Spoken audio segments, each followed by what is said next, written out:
The mortality rate is still very low, but it does bring home that this is a serious infection and that it is important to try to bring it under control.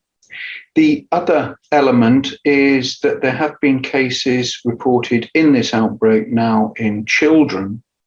And again, that is worrying for two reasons. One is that we believe that children under 8 are at high risk of getting serious disease if they get infected, but also the challenges of controlling close contact between children is a challenge, and it's a different challenge to trying to control close contact between adults.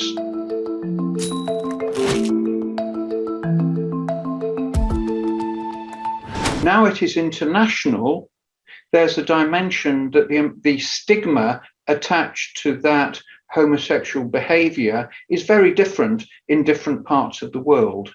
And so there is a need, I think, to try to minimise that stigma as much as possible if we want to control this. Otherwise, transmission is going to be driven underground and we will be in a worse situation than we are at the moment.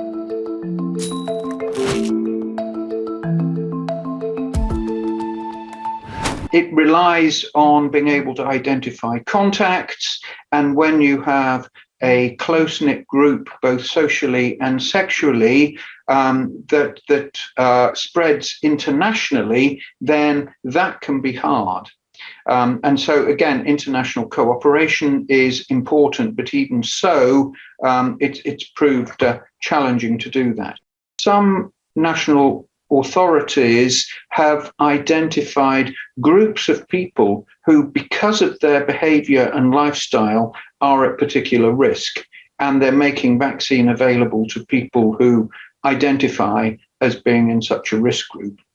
Also, people who have been exposed to cases or suspected cases, if it's within, ideally, 5 days of that exposure, they are being offered the vaccine as well. And we believe that it will be effective in preventing the majority of infections leading to disease.